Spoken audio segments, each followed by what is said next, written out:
꼬마 빌딩은 투자금도 많이 들고 수익률이 좋지 않은 경우가 많습니다. 그래도 자산가들, 연예인들 기를 쓰고 꼬마 빌딩에 투자를 합니다. 왜 그럴까요?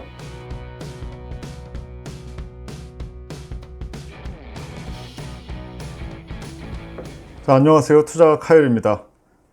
자, 오늘은 투자가 입장에서 보는 꼬마 빌딩 투자법이라는 내용으로 말을 해볼게요. 자, 오늘 얘기할 아젠다를 잠깐 정리해 봤는데요. 첫 번째 서론, 두 번째 why 꼬마 빌딩, 왜 꼬마 빌딩이 인기인가 말씀을 드리고, 세 번째 꼬마 빌딩 구매 시 고려해야 할 점, 네 번째 꼬마 빌딩 구매 시 팁, 그리고 다섯 번째 매물 공유 및 거래 상황 확인을 하고 랩업을 하겠습니다.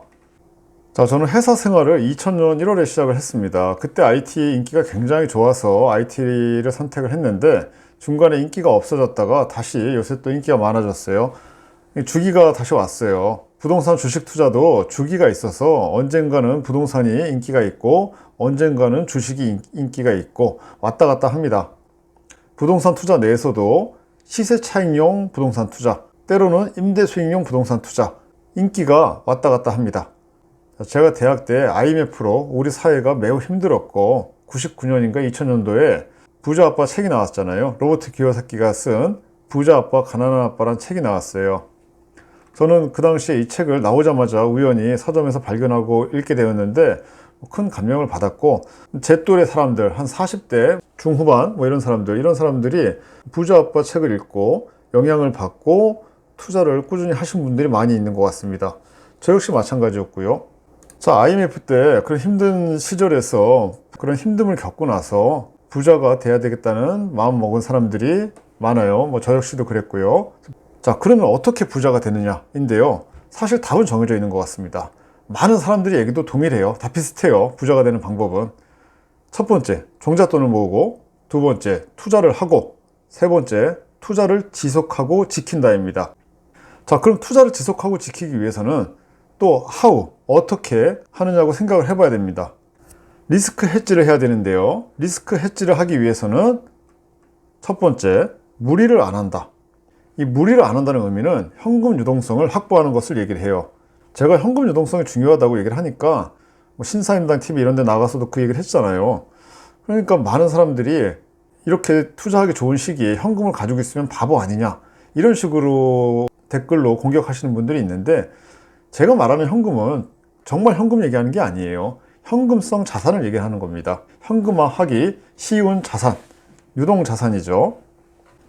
그리고 두 번째, 포트폴리오 구성입니다.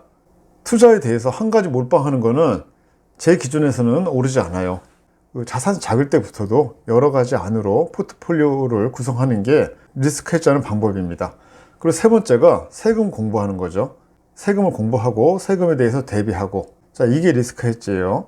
자, 이 중에 포트폴리오 구성이 바로 빌딩 투자를 하는 이유 중 하나입니다. 빌딩 투자라고 하면은 우리가 접근할 수 있는 빌딩은 꼬마 빌딩이고요. 꼬마 빌딩이라고 하면은 보통 한 10억에서 50억 정도의 빌딩, 이런 빌딩을 꼬마 빌딩이라고 합니다. 물론 100억 이상의 빌딩도 꼬마 빌딩이라고 하지만 보통 우리가 얘기하는 꼬마 빌딩은 10억에서 한 50억 정도 되는 빌딩, 꼬마 빌딩이라고 합니다. 여러 가지 꼬마 빌딩이 있습니다. 다가구, 다중주택 이런 것도 꼬마 빌딩이겠고요. 그리고 올 근생, 상가 건물, 상가로 구성된 건물도 꼬마 빌딩이고, 아니면 회사, 사옥용 건물도 있습니다. 그런 꼬마 빌딩도 있고요. 제가 첫 투자를 2001년도에 해서 꾸준히 투자를 해오고 있기 때문에 주기를 기억하고 있습니다. 경기 사이클이 있잖아요. 상승기가 있으면 침체기가 있고, 그리고 아파트 가격도 서울 아파트 지수를 보면은 제 책에도 나와 있듯이 항상 오르지 않아요. 항상 오르지 않고 올랐으면 또 상당 기간의 정체기도 있습니다. 자, 상승기에서는 재건축, 재개발, 갭 투자하면은 따봉이고요. 하락장, 침체기에서는 임대 수익이 최고입니다. 자, 하락장, 조정기, 침체기에서는 임대 수익이 인기가 있을 수밖에 없겠죠. 버텨야 되니까요. 대표적인 게 꼬마 빌딩입니다. 저 같은 경우는 운이 좋아가지고 2000년대 초반에 부동산 투자를 시작을 했고요. 그때 좀 재미를 봤고, 그 하락 침체기가 왔을 때, 서브프라임 모기지 왔을 때 2008년도 그 정도쯤에는 제 자산을 임대 수익용 부동산으로 바꾸는 노력을 했어요. 근데 또 2015년부터 부동산 상승장이 오니까 임대 수익이 하나도 중요해 보이지 않습니다. 그래서 그 당시에 제가 투자했던 꼬마 빌딩을 팔고 다시 시세 차익용 투자로 왔습니다. 그리고 지금은 다시 자산을 열심히 포트폴리오 구성을 다시 하고 있습니다. 임대 수익용, 시세 차익용 나누는 거죠. 부동산만 나누는 게 아니라 금융 자산을 높이고 있고요. 저 같은 경우는 예전에 꼬마 빌딩 투자를 했었기 때문에 경험을 가지고 있으니까요. 다가구 주택으로. 이번에는 조금 더 공격적인 그러한 꼬마 빌딩 투자를 할 수 있었어요. 올 근생 건물에 대한 투자 얘기죠. 모든 게 경험이 쌓이면 쉬워지고 처음부터 너무 크고 어려운 물건 하는 거는 좀 위험할 수 있어요. 자, 꼬마 빌딩을 투자하는 이유에 대해서 더 얘기를 해볼게요. 주식 투자, 아파트 투자, 빌딩 투자 여러 투자가들이 있습니다. 누가 부자일 확률이 높을까요? 아마도 빌딩 투자하시는 분들이 부자일 확률이 높을 겁니다. 왜냐하면 빌딩 투자하는 분들은 포트폴리오의 구성으로 빌딩을 가지고 있는 것이지 빌딩만 가지고 있는 사람은 아마 거의 없을 거예요. 자, 부동산 투자를 할 때 처음에는 내 집 마련으로 부동산 투자를 시작을 합니다. 점차 자산의 규모를 키워가고 포트폴리오를 키워가야 됩니다. 예전부터 포트폴리오에 대한 생각을 저는 많이 했는데요. 아파트, 상가, 오피스텔, 토지, 빌딩 등등 이렇게 여러 가지로 포트폴리오 구성하는 게 바람직하고 가야 될 방향입니다. 자, 신사임당 채널에 출연을 하면서 그분에 대해서 친분이 조금 생겨서 그분에 대해서 좀 알게 됐는데 가장 인상 깊은 얘기가 1억이 있으면 1000만 원씩 나눠서 10번을 사업을 시도한다라고 그러더라고요. 한 번에 1억짜리 사업을 시도하는 위험은 지지 않는다고 해요. 부동산 투자도 똑같은 원리가 권장이 되죠. 포트폴리오를 나누면 나눌수록 위험은 감소하기 마련입니다. 사실 꼬마 빌딩이 수익률로는 형편이 없습니다. 투자를 처음 시작하는 사람들은 빌라로 시작 많이 하죠. 인천의 빌라. 투자금 작고 매매가 자체도 좀 싸니까요. 인천 빌라를 투자를 하면은 그 인천 지역에 대해서 제가 좋다 나쁘다 얘기하는 게 아니에요. 오해하지 마시고요. 인천 빌라를 투자하게 되면 투자금 대비해서 수익률이 매우 높은 경우가 많습니다. 하지만 실제 손해지는 절대 수익은 크지 않은 경우가 많죠. 꼬마 빌딩은 투자금도 많이 들고 수익률이 좋지 않은 경우가 많습니다. 그래도 자산가들, 연예인들 기를 쓰고 꼬마 빌딩에 투자를 합니다. 왜 그럴까요? 꼬마 빌딩은 안전 자산이기 때문입니다. 제 투자 원칙 중에 하나가 투자금을 지키는 겁니다. 워런 버핏이 말한 잃지 않는 투자를 추구하는 거죠. 자, 그래서 강남 빌딩이 수익률이 안 좋아도 인기가 있는 겁니다. 사람들이 수익률이 안 좋아도 죽어라 강남 빌딩을 살려고 그래요. 그런데 또 거꾸로 얘기하면은 수익률은 안 좋아도 수익이 좋은 경우가 많습니다. 수익률과 수익의 차이를 아셔야 돼요. 투자를 처음 시작할 때는 수익률이 중요한데 하다 보면은 수익이 더 중요합니다. 그리고 혹시 이런 질문을 할 수 있어요. 이제 제가 꼬마 빌딩 얘기를 하니까 어떤 분이 아파트보다 꼬마 빌딩 투자를 먼저 해야 되냐고 물어보시는 분들이 있는데요. 그 답이 되게 간단해요. 입지 좋은 아파트, 그러니까 내 아파트, 입지가 좋든 안 좋든 상관없어요. 그러니까 내 아파트는 무조건 하나 있어야 됩니다. 그 다음에 다른 투자를 생각하는 거예요. 순서가 바뀌면 안 됩니다. 자, 꼬마 빌딩을 가지고 있는 사람들 중에 아마 자기 아파트가, 자기 집이 없는 사람은 없을 것 같아요. 제 생각에는.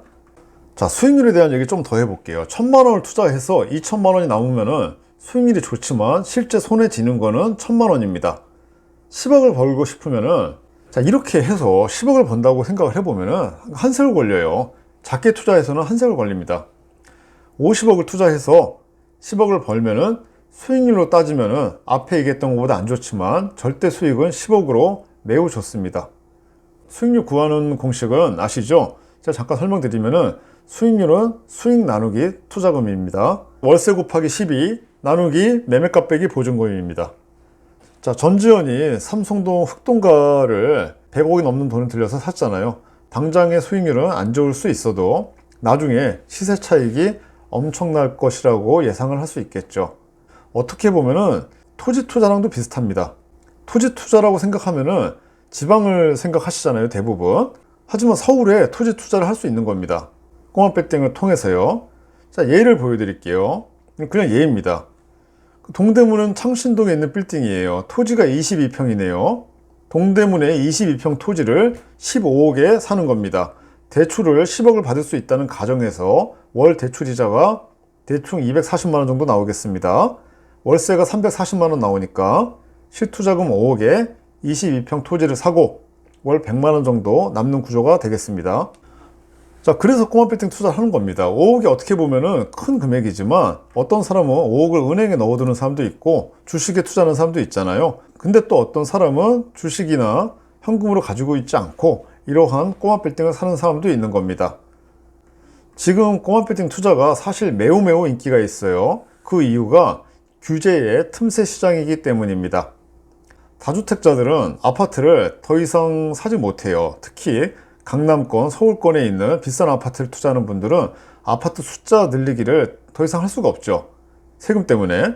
그리고 아파트가 너무 올라서 강남 아파트 하나 팔면은 현금이 10억, 30억이 막 들어옵니다. 세금 내고 나서도. 현금 주체를 못하는 사람들이 많아요. 아파트 가격이 너무 올라가지고 정말 아파트 가격이 그냥 꼬마 빌딩 가격이랑 맞먹는 경우가 비일비재합니다. 그 아파트 많은 사람들이 아파트를 또 사면은 종부세로 막 수억 원을 내게 되잖아요. 종부세라는 거는 그냥 세금인데, 재산세인데. 하지만 꼬마 빌딩은 보유세가 고가 아파트에 비해서 매우 저렴합니다. 30억 아파트 몇 채 가지고 있으면 종부세로 매년 수억을 내지만 30억 빌딩이 여러 채 있어도 종부세가 안 나옵니다. 재산세만 좀 나옵니다. 그리고 또 대출이 잘 나와요. 개인이면은 50%, 60% 나오고 법인이면은 7, 80%도 나옵니다. 앞으로 바뀔 수는 있어도 지금은 그래요. 여기서의 대출은 그 주택이 있으면 안 돼요. 그냥 올 근생 건물, 올 근생 건물이라 그러면은 모두 다 상가 사무실로 구성되어 있는 그러한 상업용 빌딩을 얘기합니다.